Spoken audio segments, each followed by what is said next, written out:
You're watching Stay Wavy TV, your home for non-stop WWE action and fresh waves of wrestling coverage. Slam that subscribe button, ring the bell, and ride the wave. Absolutely sabotaged Javon Evans' first big solo match against Gunther on Raw last night.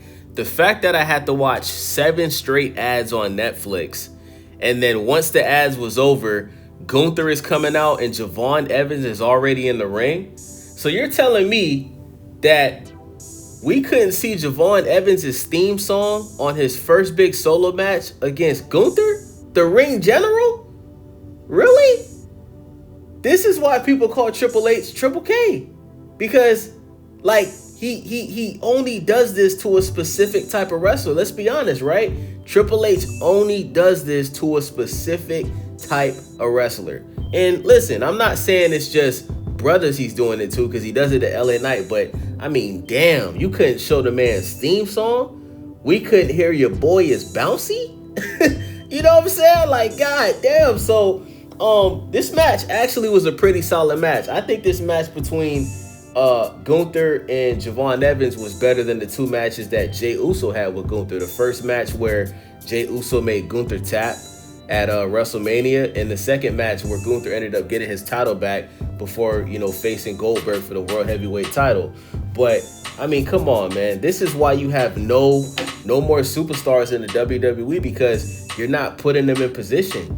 You know, like how are the fans supposed to take Javon Evans serious and they couldn't even hear his theme song and see him come out and walk to the ring?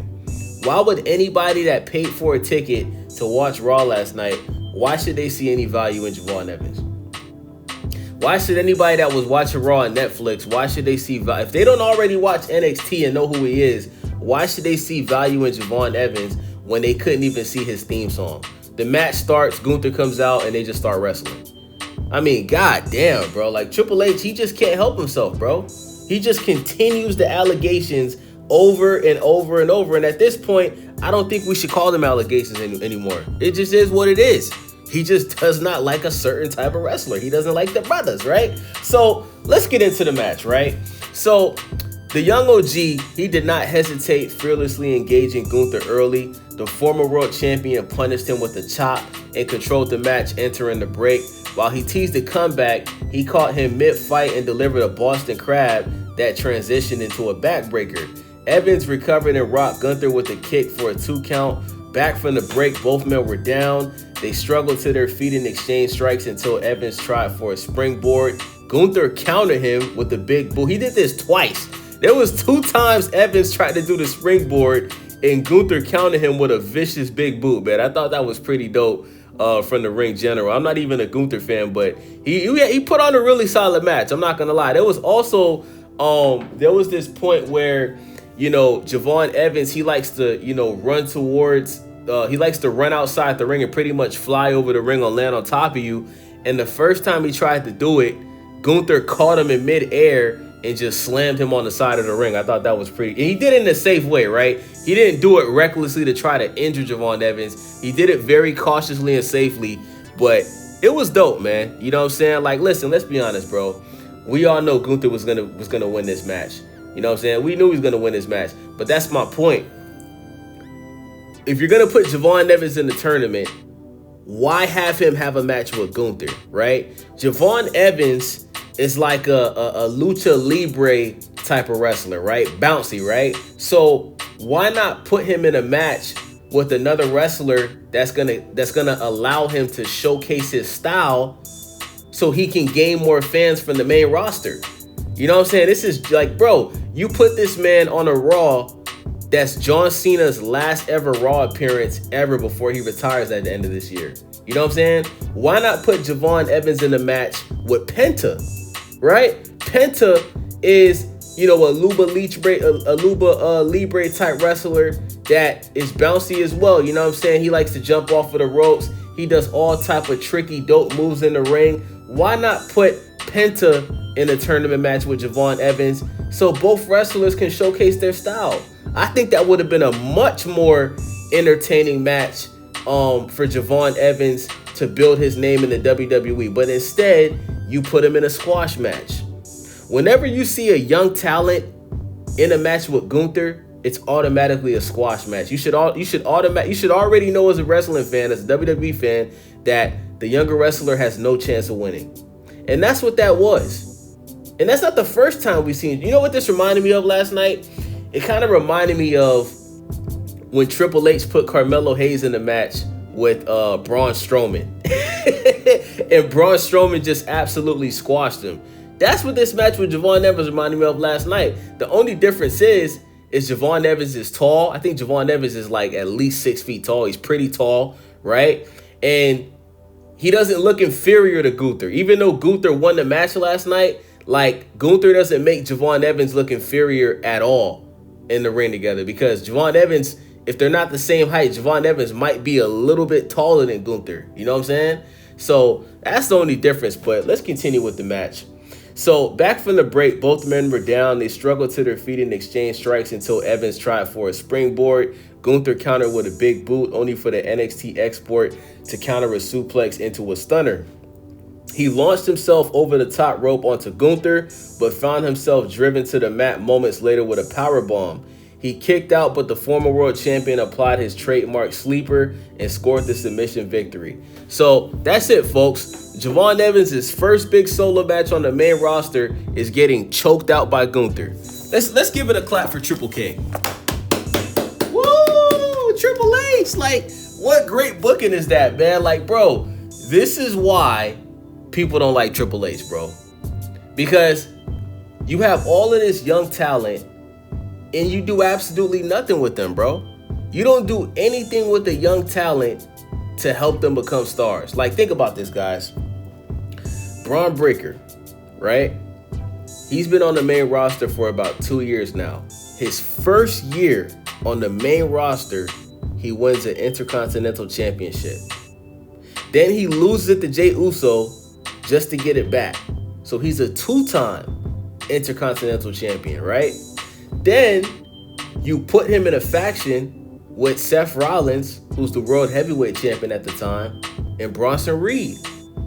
So basically, Braun Breaker is in the main event picture, right? They're basically setting him up to be a future main eventer, right? It's only a matter of time before he ends up main eventing a PLE or maybe even a WrestleMania, right? And it's obvious that they're positioning Braun Breaker to eventually become a major world title holder, either the World Heavyweight Champion or the WWE Undisputed Champion, right? Now, look at Carmelo Hayes. Carmelo Hayes got to the main roster the same time as Braun Breaker, right? Carmelo Hayes, just like Braun Breaker, is a former NXT champion. Carmelo Hayes, his first year on the main roster, hasn't won a damn thing. It's been almost 2 years now since Carmelo Hayes moved up. Just like Braun Breaker, Carmelo Hayes hasn't won a damn thing. Hasn't won an Intercontinental title, hasn't won a United States title, hasn't won a tag team title, hasn't, you know what I'm saying? Of course he hasn't won the World Heavyweight or the WWE Undisputed title. The only thing Carmelo Hayes can say that he's done is he won the Andre the Giant tournament. That's it. By the way, he's in this tournament to compete to become John Cena's last opponent. Guess who his opponent is? Big Bronson Reed. The same Bronson Reed that just pinned Roman Reigns. So why should we believe that Carmelo Hayes has any chance of beating Bronson Reed when Bronson Reed just pinned Roman Reigns? The biggest, arguably the last superstar he's probably gonna go down as the last superstar in WWE history. The way that things are looking right now, that's what it is. So this is what I'm talking about, bro. Like, this is why the WWE at this point is on the brink of becoming extinct, because you got all of these old guys that you're pushing and you're not pushing the younger guys. You're not. Bronson Reed's not a star. Let's just call it what it is, bro. Bronson Reed is not a star, okay? Braun Breaker is not a star. Braun Breaker, listen, I'll give it to him. Braun Breaker has one of the greatest spears in WWE. I think he has the best spear in WWE history, right? But he still hasn't developed into becoming a superstar because he doesn't give good promos, right? He does the same moves every match. And at the end of the day, bro, like, if you want to become a superstar, you got to know how to talk. Look at all, like, think about this. Look at all of the, look at the majority of the superstars, right? Stone Cold, The Rock, CM Punk, Seth Rollins, John Cena, right? Randy Orton, right? Even a Triple H, right? All of these guys were good on the mic at cutting promos.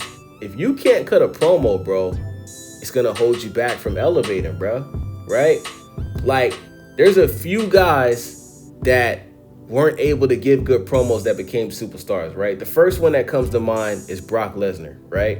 You don't really see Brock Lesnar really talk too much on the mic. He usually just comes out to whoop ass, right? But Brock Lesnar can cut a promo. When he wants to, he can cut a solid. Let's keep it all the way real. When Brock Lesnar wants to, he can cut a solid promo. You know what I'm saying? Braun Breaker, we've seen his voice crack while trying to cut a promo because he was so nervous. You know what I'm saying? But you look at a Carmelo Hayes.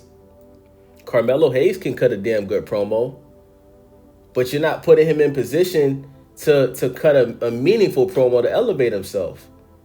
Javon Evans, he cuts good promos all the time on NXT.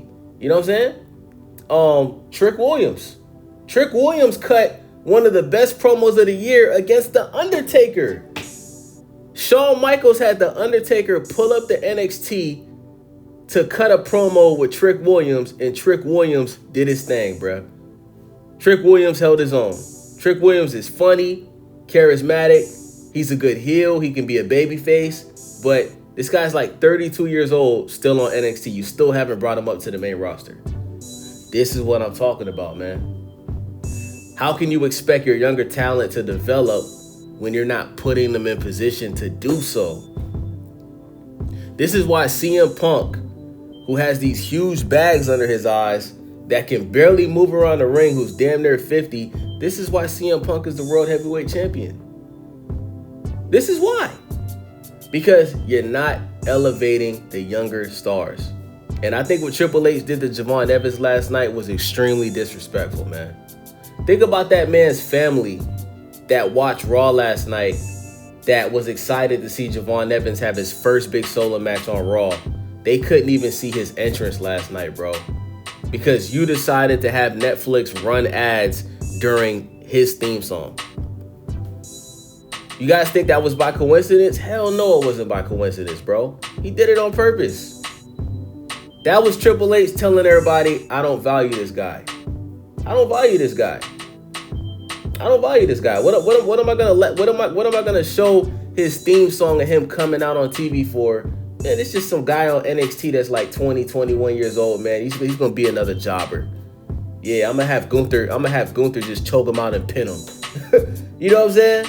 So shout out to Javon Evans, man. I think he did an incredible job against Gunther. Like I said, he did a better job than Jey Uso against Gunther, and this was his first match against Gunther on the main roster. I think Javon Evans has the potential to listen.